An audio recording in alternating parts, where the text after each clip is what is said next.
This episode of Bonfireside Chat is brought to you by our patrons at patreon.com/Duckfeed.tv. Thank you.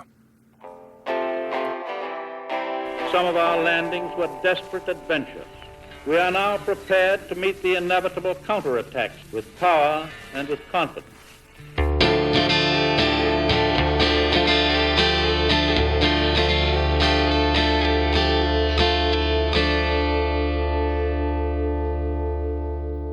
My name is Gary Butterfield. My name is Kole Ross. And I am Sean Wagoner. And you're listening to Bonfireside Chat. It is a Nightmare newborn favorite. 9 out of 10 great ones agree. Yes, and this week we are reading your thoughts on the Nightmare of Mensis. Sorry, no, the Nightmare Frontier. Sorry, I was already looking forward to it. The result of an RSS error from beyond. Yeah. So real quick before we get started, Sean, thanks for sticking around. Oh yeah, no problem. Yeah, absolutely. We appreciate it. Yeah, we really do. So I'll go ahead and get started here with Scott with some follow-up from last episode. Scott says via contact, it's my impression that even with the blood fad, the people in Yharnam weren't actually drinking blood. Blood menstruation involves transfusion. When you heal, you're not chugging them. It looks like you're jabbing them like an EpiPen. The residents of Canehurst were called vampires because instead of getting transfusions, they're drinking straight from the tap. Ingesting blood apparently manifests power differently than transfusing it. So it's just needle drugs versus alcohol, which is the real evil. Yeah. Legalize it. Yeah. So they legalize it. I don't think anybody's arguing for legalizing needle drugs, Gary. Let's be real here. Yeah. Yeah. Well, so I like that idea, and it does seem, like you do get a transfusion at the beginning of the game, and your healing is, like by doing this Pulp Fiction kind of stab.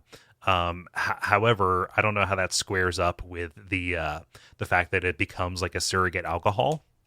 Yeah, the pungent blood cocktail, which has cocktail in the title. Yeah. Does definitely seem like something people drink. And they say that it's more popular than booze. And I guess it could be like transfusions are more popular than booze, but that's like saying that doctors are more popular than hair. Like that doesn't I don't really understand how to square that together as a sentence, I guess. I don't know. But yeah. I do think it's interesting though, the idea that ingesting versus giving a shot would be more or less powerful. I would think getting a shot right into your bloodstream would be more powerful, but as far as Canehurst is concerned, I couldn't see them, taking shots because just of how decadent they are. They'd have to, just drink it probably out of fancy glasses and stuff. So. There would be goblets involved. Out of ailing Lauren chalices. Yes, out of sideways skulls. Yeah. I like my headcanon for this is that there really wasn't that much of a difference between the way that the church and Canehurst, imbibed. Like they were all kind of mixing it up dirty. It's just that it was a minor sectarian, kind of thing, struggle betwing them. Yeah, it's like different groups of like Protestants or whatever. They just quibbling over the details. Basically, Canehurst wanted to be able to marry their cousins. Yeah, exactly. Yeah. Let's see here. Geolaw writes in, sorry, Jeffrey, that's his actual name. It's just so hard not to say that. Writes in via contact saying, as a follow-up to Changelings, which we discussed in the Jail in Bergenworth appendix, which in turn, pre-taped Colin Show style, was about the when we were talking about Hemmock and the Changeling kind of idea presented there. Apparently I said that it was pretty fucked up the way that we used to treat our kids. Totally true. But Jeffrey continues, a thing that makes this even worse, according to Germanic Legends course that I took, is the fact that cultural historians guess that the story of Changelings was developed as an explanation for children developing autism and other mental illnesses. I know someone whose son is autistic and have heard them say when his behavior changed, it was like he was replaced. It's creepy to think that there was a point when we actually believed that this is what happened. And that is super heartbreaking. I can't imagine what a parent would go through with that. Yeah, that's interesting and also sad. There's a bit, there's a thing that happens in Pillars of Eternity that reminds me of that. Mm-hmm. That could be based on that same kind of idea too. Yeah. is pretty neat. Yeah, good follow-up. There's a whole bunch of that. Like, they say like by the time you're 30, you have all the mental illnesses you're gonna have. And so when you come up on that, like there's just a certain percentage of the population that turns into a different person in that regard, and it's one of my bigger fears. Yeah. Yep. That wasn't pertinent or even it was just more of a sad thing and a personal admission on my part, but okay. Sean, do you want to read Hege or Hege? Heg? Yeah. Heg, sorry if I'm saying that wrong, says via contact, you said in one of the episodes that you didn't know much lore about the messengers. I saw a YouTube video where a guy proposed that they are minions of the moon presence and that they bring you to the hunter's dream. I know it's not much, but to me this seems plausible. Yeah, huh. I mean, that makes sense to me. I kind of assumed that as well, I guess. So. Yeah. Yeah, the moon presence, which this is the first time I think we've mentioned the moon presence on the show, is the kind of ultimate manipulator in the game. We'll talk about it a lot when we do our final episode of the season. But that makes a lot of sense because we couldn't really figure out something for the messengers and kind of where they show up. I'd be curious to I'd watch that video and see how the YouTube author squares their appearances with that. I don't mean that in a skeptical sense. I just mean that in a curious sense. Yeah. So, yeah, that's interesting. That's an interesting idea. Yeah. And if I haven't reached out to you, Hege, by the time you hear this, go ahead and send us a link to that video, actually. Yeah, I'll try to find it, but in case that ends up being resistant to the YouTube search engine. Yeah. It would be handy to have a link specifically. Somebody on our Facebook suggested a top 10 like bosses link. And it is every time I tried to open it on my phone, it tried to install the YouTube app. Oh, yeah. On my phone, I'm not going to do that. So so it just ended up not looking at it. And I was trying to figure out from him which one it was. And I couldn't. So that kind of stuff can be useful for taking a look at things like just the title or the name of the uploader or what have you. In addition. I'm not calling out the person who shared that link on Facebook, just that that kind of the context is useful for show notes and stuff. Yeah. Is just my point. Jason says via contact, you're right. Those tick things are really creepy / scary, and they are annoying / hard to kill. One thing I remember freaking me the fuck out is when I was doing a chalice dungeon and I crept up and visceral attacked one of those guys using a pickaxe in one part of the level. Then after leaving that area and coming back through, I turned a corner and there was one of those evil ticks. It was interesting to learn later that if you perform a visceral attack in some of the chalice dungeons, the large amount of blood left behind from this will cause those ticks to show up. It's frightening. Yeah, we knew about that. We were going to talk about that in the chalice dungeons, but it is an interesting thing, and it does disincentivize doing visceral attacks, which is a weird decision. Yeah, I didn't know that. I figured they were just hopping down from whatever strange place I didn't see in the room. So you control it. So okay, yeah, interesting. Again, I like that. It's a little Crimson Heady. Yeah, I mean, I don't like it in play, but I like the idea of it. Yeah, AKA chalice dungeons. Yep. Yeah, it's another connection between Canehurst and the Thumerians potentially. Yeah.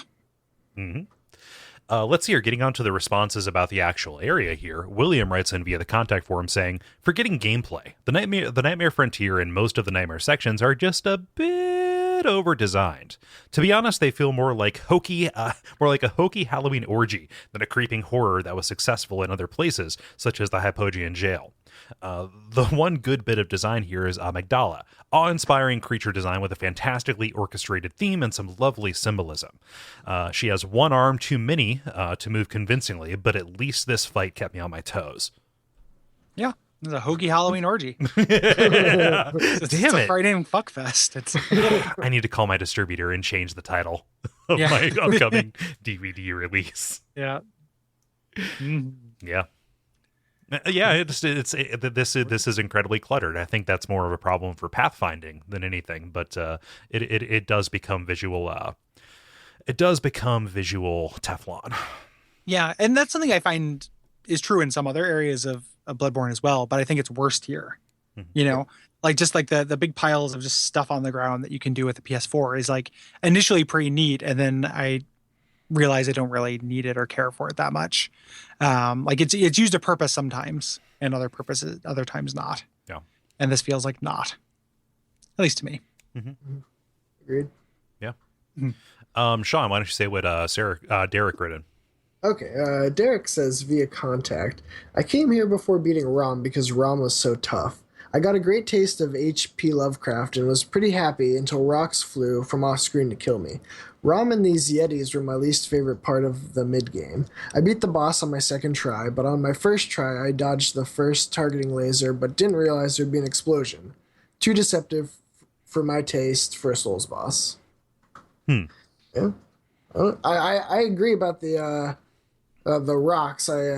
Those rocks are hard to dodge, even if you dodge the actual rock thrown by those guys. They have splash damage. It's just super obnoxious because it seems like it's punishing you for kind of doing what it wants you to do, which is get out of the way. But, if you're trying to keep proximity with, if you're fighting another child, then that's a strange sentence, but it's, but Kid fights. It punishes you for like keeping proximity to them in a way that just feels sort of obnoxious versus like, good design. Yeah, I agreed. The little explosion thing, like it is a kind of thing where there's nothing that telegraphs that there's an explosion from the laser. So the idea that it's unfair is valid. The reason why I think it's okay though is because one thing that's true about Amygdala is that Amygdala doesn't one-shot you and doesn't do very many combos. Yeah. Right. Like if you get caught in that laser, if you're doing okay on health, it's pretty unlikely to kill you. And she's easy enough to maneuver around to heal. You can get killed if you're not at full health, but if you stay at full health, which I think is the way that most of the bosses in Bloodborne are designed, because you can usually take a shortcut right there and they give you 20 healing potions off the bat. You're unlikely to get one shot, and because she doesn't combo, like it just like it doesn't make it a better design. Like having that explosion more telegraphed, like having the ground shake for a second or something, would have given you a chance to dodge. But the fact that it's not so dire, like it's another way to deal with something that happens out of nowhere, is having the consequences be low. I like the surprise. Like it does come out of nowhere the first time it happens, but it's easy enough to learn the consequences are low enough. I can see where you're coming from, but it feels more like a screw you than a fuck you. Yeah, and it seems to me like it's also kind of a play style thing, because if you're not playing locked on, which I play against Amygdala not locked on, it's pretty hard to get hit by that explosion because you have an easier time just avoiding the path of the laser. Yeah. Steven says via Facebook, I like the Frontier for a number of reasons. Obviously, the inclusion of patches is a plus, which is only made better when we actually get to see them later. I enjoy the geography and the enemies here as well. When I came upon this mess of land and monsters, I thought of At the Mountains of Madness, my favorite Lovecraft story, so this immediately intrigued me. The Amygdala fight reminds me a bit of the Gaping Dragon. She, I believe Amygdala is referred to as a female, begins with a healthy dose of shock and awe, but is made fairly easy by any attack that has a vertical arc. Lastly, this is when we see our first Winter Lantern, and despite my hate for how Frenzy actually works, I love the design and lore implications of these enemies. I'm curious to hear the specific problems you guys have with the location. And by the time you hear this, you have. I feel like we've enumerated it. I feel like we've expressed ourselves. Yeah. I'd be curious to hear like what our listeners' kind of consensus, or at least a couple of different stories about what they think the lore implications are of the Winter Lanterns. If we kind of hit on it, and that was the notion here, I'd just be curious. Like, Steven, hey, let us know. Yeah. And the At the Mountain of Madness thing is interesting, because like I don't like it doesn't feel like that to me specifically, but I can kind of see it if you take the Lauren connections of like being in this area where something had gone down a long time ago, which is a thing that happens in At the Mountains of Madness. And you are at mountains and there is madness, but At the Mountains of Madness actually involves like a lot of Arctic waste and under mountain ruins. Yeah. But it is, I can kind of see it there, but I'd be interested also to hear what the connections were that you had, because we're still, we're ramping up to our Lovecraft episode pretty soon for Halloween. And that's not on my list of stories we're going to kind of try to tie into things. Yeah. So I'd be curious to hear a counter argument for that. Yeah. Let's see here. Is this me? Yep. Okay.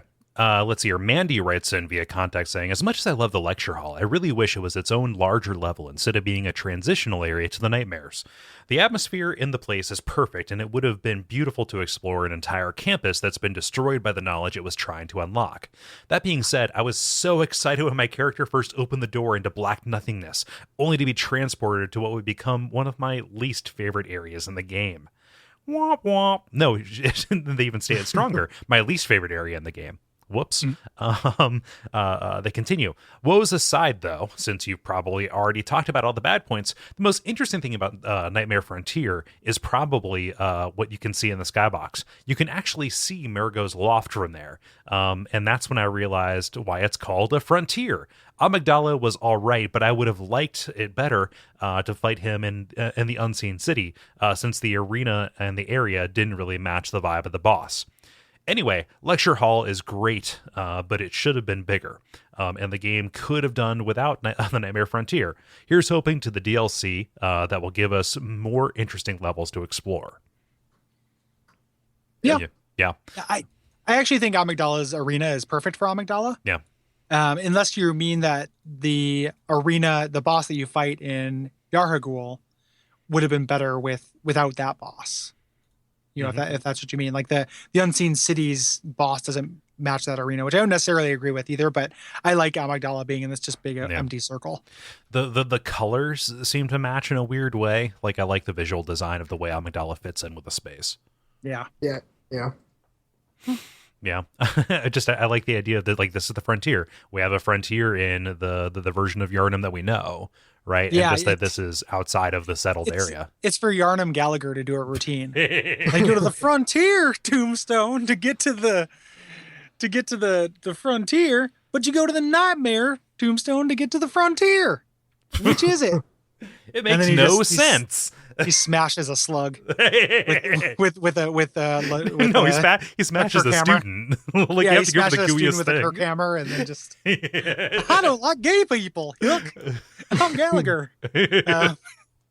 So yeah, I think Mandy will be probably pretty happy with the DLC because there's an area that definitely recalls Bergenworth, at least the style a bit to my mind. So yeah, that would be my dream. Like I just want to explore that campus. Like yeah. That could be the entry point is in the lecture hall. So I've been terrible about not spoiling myself on this DLC, you guys. I watched the trailer. Yeah. So. Yeah, no, I'm going in very dark for Dark Souls 3, but I've committed myself very heavily to the fact that I'm just always going to look at all Bloodborne stuff just because at this point I want answers, and so any hint that I might know what's coming or have the idea that there might be something that's answered is just too appealing to me. Yeah, for sure. Like I get that too, and I've looked at some stuff too. I haven't like gone searching it, but I also am not avoiding it, which is unusual for me. I just feel like it's like, oh, I earned it with Bloodborne. Like it doesn't, you know, like the having the stuff spoiled doesn't feel the same. And then I watched the trailer and saw the boss, and I feel bad about the boss. Like it might be a good fight, but like I'm not looking forward to it based on what I saw, which is my own fault for spoiling it for myself, I guess. Yeah. But the areas look sweet, so it's balancing out a little of the bitter with something I'm really looking forward to. Yeah. Is this you, Sean? No. This is fake Sean. Okay, good. This is the Sean that wants to turn us all into celestial emissaries. Sean via contact says, "Hoo boy, the Nightmare Frontier. This is one of the only optional areas I found on my first playthrough of the game, and it's amazing how disappointing it is after playing the Nightmare of Mensis, my favorite area in Bloodborne. While the area has amazing difficulty balanced with multiple areas and rich story bits, the Frontier feels relatively empty and sterile by comparison. I do like that, like Mensis, this area is the tough part and the boss battle is pretty easy. I never died to Amygdala. It's disappointing he's not more of an interesting fight given how much he showed up before now, though. The lecture hall itself, by contrast, is awesome. The way we get there, either by getting grabbed by Amygdala or via the Mensis student, both look awesome. And the visual design of the Thumerians is ghoulish and sad. I love the classroom that you can see from above, with the students sitting in front of the instructor, all vacant stairs. Like how compact the area seems too, while it's outside leads to literal nightmares. Can't wait to hear you guys get into Mensis and the rest of the game." Yeah. Those vacant stairs are why I could never teach. I've taught some classes before, like even at a college level, as I've been brought in to like teach a thing about games, and like no matter how engaging you try to be, no matter how much you try and like extend something, everybody is just like doll eyes. They're like fucking Jaws. Yeah. Yeah, nobody gives a shit. That's the lesson here. It's interesting. He said he's describing the Mensis or the area. And he says the Thumerians look ghoulish and sad. Mm-hmm. I wonder what the Thumerians he's referring to here. Is he saying that the students are Thumerians? I think so. It is. They have kind of that general Thumerian thing that also a lot of the Cathedral Ward enemies do, but the longness. Yeah, like the longness of face. The vacant scream mask sort of things. That just feels like them, becoming drippy. Yeah, Like you could probably read it as like, oh, they're taking on an aspect of this civilization that they're studying. Like I could see that, but I don't know that they're actually like just biological Thumerians. Like the guy in the Irish studies class who starts wearing a kilt. Off the top. The class. Yeah. Wait, that doesn't even make any sense. A kilt in an Irish class? Hey, man. It's he's a bad student. Yeah, I don't. If it was one thing that's interesting is if they do look like Thumerians, we've been ascribing anything that looks like a Thumerian to being from Thumeria and not as being an early stage or part of the curse, too. Mm-hmm. Just something to consider. Like the same thing that happened to Thumeria is happening to Yharnam and the Nightmare Frontier. So it's possible that it's not that they are necessarily Thumerians. It's just something that happens when, as part of this malaise, because we know that malaise takes different forms, right? Yeah. Like most people turn into beast, it seems like, but some people turn into fleas and things like that. So just something to think about. Mm-hmm. Yeah. And it seems like sort of the blood tends to tend you towards beasthood, but any sort of like knowledge tends to lead you towards possibly this more Thumerian look, which would obviously make sense for the lecture hall. So yeah. And I'm going to round us out with Jeremy, our friend and I guess rival. I'm not comfortable with that arrangement, but it seems that he has forced our hand. No, I like you, Jeremy, but I gotta. But Jeremy writes in via Facebook saying, "I was never kidnapped, so I never got to the Nightmare Frontier. Because nobody wanted you." Jesus. Anyway, I was never kidnapped, so I never got to the Nightmare Frontier until way after most people I know did. This resulted in a lot of weird conversations with friends as they tried to explain to me the craziness of what they were seeing without spoiling me. I met Patches in the lecture hall before getting to the Nightmare Frontier, which put me off kilter a bit since I kept expecting him to trick me. This also means that I didn't find the jail or Dark Beast Parl or even pre-Blood Moon Yahar Ghul until I was almost done with the game. It really is amazing how much of this game is completely optional. I don't hate this area as much as I think Gary and Sean do. Thanks, man. Yeah, I told you, man. It's me and Sean versus the world. Yeah. Gary and Sean, an associate. I'll just be over here playing second fiddle or third, I guess. All right, whatever. Okay, cool. I see how it is. No, although this is where I learned to hate Frenzy more than anything else in the game, besides the Bell Maidens and the Chalice Dungeons. It seems an especially dick move to put 2 or 3 after a big poison swamp full of worms and rock throwers, placed carefully so they're equally as difficult to run by as deal with directly. And are, of course, right before the shortcut. The boss is unique. The boss is a unique one for me in that I killed it in one try, unlike almost every other boss in the game that took me multiple attempts. I was using the threaded cane, and the whip state of that weapon has excellent vertical coverage, making it easy to whack away at its arms. It was a fun fight, which was later completely spoiled when I encountered the buffed version in the Defiled Chalices. Yay! dark portent of our future. Actually, I have I suppose a confession of sorts. Is I kind of like the Defiled Chalice.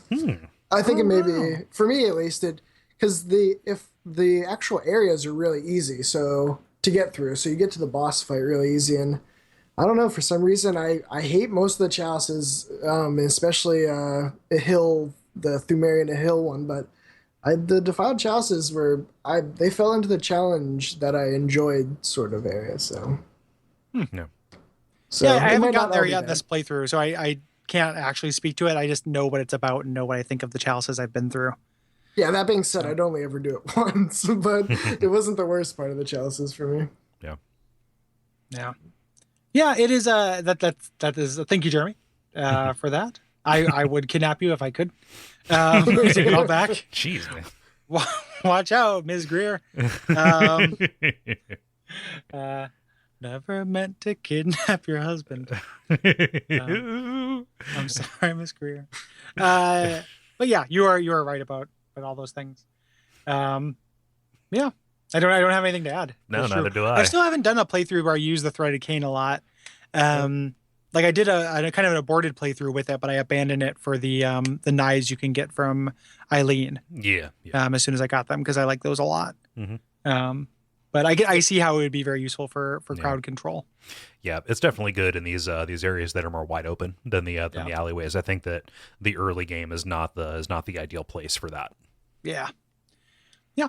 I also just didn't have the punch for me. I didn't have the patience to get it pumped up. Yeah. Enough. But yeah, thanks everybody for responding. We really appreciate it. And thank you, Sean, for sticking around. Can you remind listeners where they can find you online? You can find me. You can find my website at the lorehunter.blogspot.com to look up any Bloodborne lore. It's set up kind of like a wiki, so you can sort of search for the area you're looking for, and it'll bring up whatever community content I found. I do encourage people to send me stuff. I'm not trying to make this my own pure personal curation. I'm just trying to find what I think is good lore content that's backed up and isn't too speculative. So you can find me there, or I'm at the Lore Hunter on Twitter. Yeah, send Sean your stuff. Yeah, when you find it, it is a good. I like it because it gives me another place to check where I find stuff that I have not seen. So useful. Yeah, and you know where you can find us. We are on Facebook, facebook.com/bonfireside chat. You can support us on Patreon at patreon.com/Duckfeed.tv. And there you can talk to us by our Slack channel, which we'll invite you to. Yeah, which is a fun place to be. Yeah, it's really fun. It is super. We're building a fun community there, a really good community, and then you also get the satisfaction of helping support your podcast that you, at the very least, grudgingly listen to all the way to the end. that you listen to find ways that we're wrong about games. we get so little of that, which is nice. Yeah. Like people, every once in a while, someone will be a jerk, but that's very rarely how they're a jerk. Yep. But which is nice because that's the kind of thing that other podcasts like those Retronaut guys get called out for being wrong about things that you can't be wrong about so often, and also things like who gives a fuck. Like it is just like that's whenever. Well, apparently we do because we dedicate our time to making podcasts about it. Why don't you care? Why don't you put in some? Yeah, yeah. Nobody does that. Nobody, or very few people. Very few. Yeah. But yeah, so you can join the fun, the light side. With us in our war against the Agents of Darkness. And yep. If you have any thoughts about Yahar'gul, the hidden village, or about areas later on, go ahead and drop those off at Duckfeed.tv/contact. I will take those and kind of categorize them. But right now we are looking for responses to Yahar'gul. Yeah, and so no deleted scenes this time. So in summation, Kole. Aren't you a lucky hunter? There we go. Umbasa.